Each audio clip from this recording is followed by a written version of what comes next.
आज वहां के छोटे छोटे बच्चों तक के हाथों में बंदूकें और हथियार हैं, जहां उन बच्चों के हाथों में किताबें होनी चाहिए थीं, जहां कभी शांति थी, संस्कृति थी, लेकिन आज गोलियां चल रही हैं, लोग मर रहे हैं, आंखों में आंसू हैं, दर्द है और हाथों में हथियार हैं।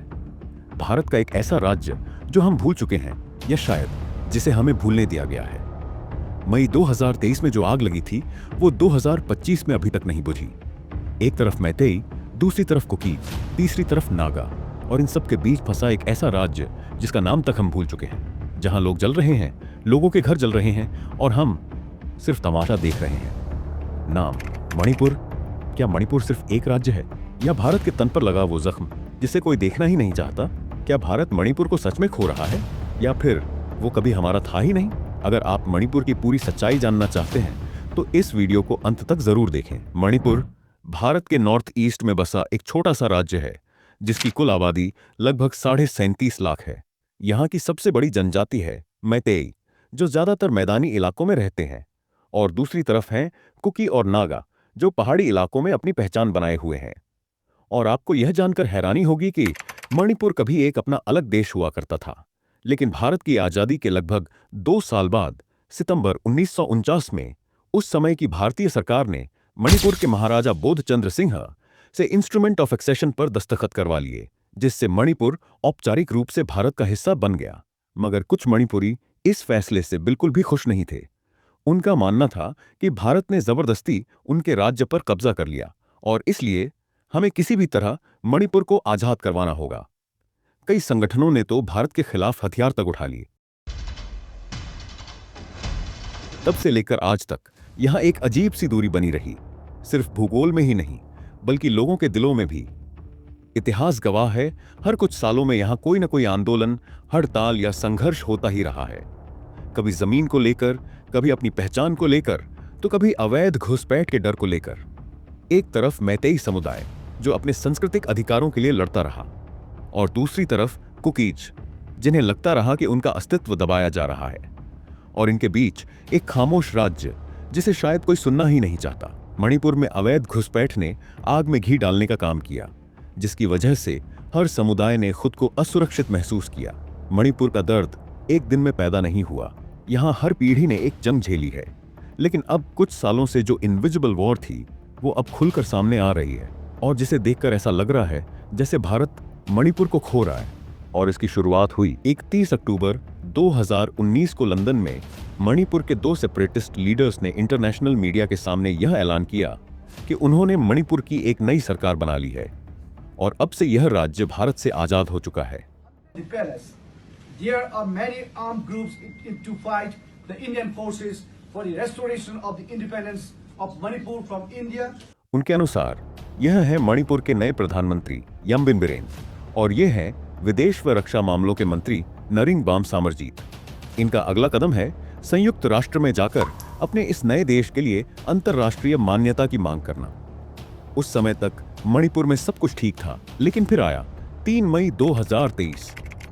मणिपुर के पहाड़ी जिलों में हजारों लोगों ने एक बड़ा प्रदर्शन किया, जिसे नाम दिया गया जनजातीय एकजुटता मार्च। इस मार्च का मकसद था मैतेई समुदाय को अनुसूचित जनजाति एसटी का दर्जा दिए जाने के विरोध में अपनी आवाज बुलंद करना। इस प्रदर्शन में कई जनजातीय समुदायों ने भी हिस्सा लिया। अब यहीं पर हम थोड़ी देर रुकते हैं और समझते हैं कि मार्च निकालने की असली वजह क्या थी। तो मणिपुर की कुल आबादी में करीब 53% मैतेई समुदाय से है, एक ऐसा समुदाय जो मणिपुर की राजधानी इंफाल और उसके आसपास के समतल इलाकों यानी घाटियों में बसा हुआ है। दूसरी ओर कुकी और नागा जैसे आदिवासी समुदाय जो राज्य की हिल एरियाज में रहते हैं, कुल आबादी का लगभग 47% हिस्सा है। मणिपुर में हिल और वैली सिर्फ भौगोलिक शब्द नहीं है, ये 2 अलग अलग दुनियाएं हैं। मैतेई समुदाय की दलील है कि धीरे धीरे उनकी जमीनें सिकुड़ रही हैं, और इसकी सबसे बड़ी वजह है म्यांमार, चीन और बांग्लादेश से होने वाली अवैध घुसपैठ, जिसकी वजह से बाहरी लोग घाटियों में बसते जा रहे हैं। उन्हें डर है कि अगर उन्हें जल्दी ही एसटी का दर्जा नहीं मिला तो वो न जमीन के हकदार रहेंगे, न नौकरियों में टिक पाएंगे। लेकिन इस मांग के पीछे एक और परत है, इतिहास। एक समय पर मैतेई समुदाय भी आदिवासी माने जाते थे, लेकिन 1949 में जब मणिपुर भारत में विलय हुआ, उन्हें एसटी लिस्ट से हटा दिया गया, क्योंकि वो तब तक काफी सभ्य और संगठित समझे जाने लगे थे। अब 70 साल बाद वही समुदाय फिर से आदिवासी दर्जा मांग रहा है।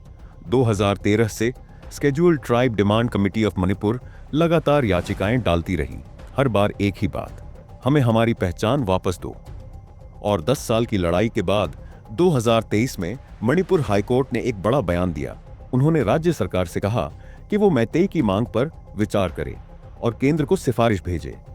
और यहीं से आग भड़क उठी। कुकी और नागा समुदायों के लिए यह आदेश खतरे की घंटी बन गया। उनके अनुसार अगर घाटी का बहुसंख्यक समुदाय, जो पहले से राजनीतिक, प्रशासनिक और शैक्षिक रूप से मजबूत है, एसटी बन जाता है, तो पहाड़ों के असली आदिवासियों के लिए कुछ नहीं बचेगा। उनका डर सिर्फ आरक्षण तक सीमित नहीं है।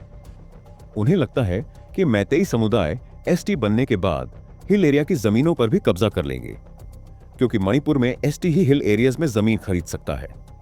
इस बात को और गहराई से समझते हैं, मणिपुर में जमीन की मिल्कियत यानी कि लैंड ओनरशिप के नियम भारत के कई दूसरे राज्यों से अलग हैं।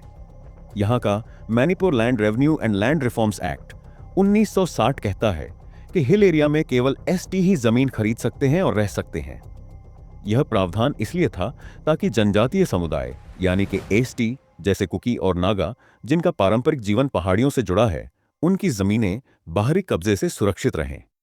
लेकिन अब जब मैतेई समुदाय, जो राज्य का बहुसंख्यक और राजनीतिक रूप से प्रभावशाली वर्ग है, एसटी का दर्जा मांग रहा है, तो आदिवासी समुदायों को डर है कि अगर उन्हें एसटी बना दिया गया तो वे भी हिल एरियाज की जमीनों को खरीद पाएंगे, जो अब तक सिर्फ आदिवासियों के अधिकार क्षेत्र में था। तो यही वजह बनी मैतेई समुदाय के एसटी दर्जे के विरोध में मार्च निकाले की। लेकिन मार्च निकलने के बाद कुछ क्षेत्रों में तनाव बढ़ने लगा और देखते ही देखते यह तनाव एक सांप्रदायिक संघर्ष में बदल गया। राज्य की दो सबसे बड़ी समुदाय मैतेई और कुकी आमने सामने आ गईं और इसके बाद इन दोनों के बीच ऐसी आग भड़की जो आज तक बुझ नहीं पाई है। इस हिंसा को शुरू हुए 2 साल से अधिक हो चुके हैं और अब तक 260 से ज्यादा लोगों की जान जा चुकी है।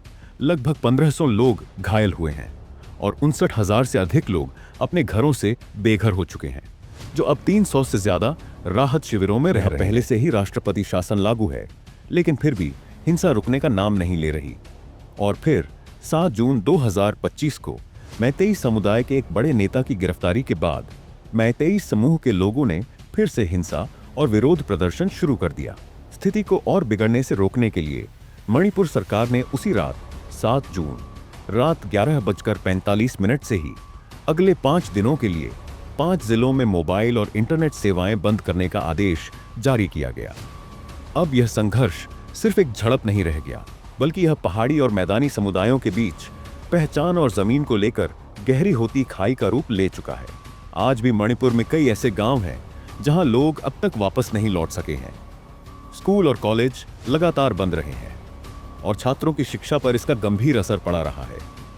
राहत कार्य अब भी जारी है, लेकिन जमीनी स्तर पर लोगों का मानसिक आघात और विस्थापन अब भी जीवित है।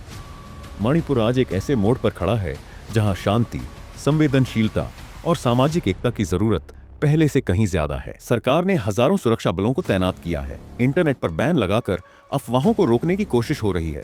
सुप्रीम कोर्ट ने हालात की जांच के लिए कमेटी बनाई है। लेकिन असली शांति तभी आएगी जब दोनों समुदाय फिर से बातचीत शुरू करेंगे।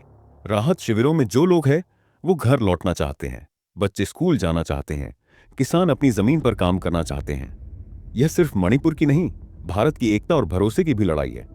अगर आप चाहते हैं कि ऐसी सच्ची और जरूरी बातें हर किसी तक पहुंचे, तो वीडियो को लाइक करें, शेयर करें और हमारे चैनल को सब्सक्राइब करें।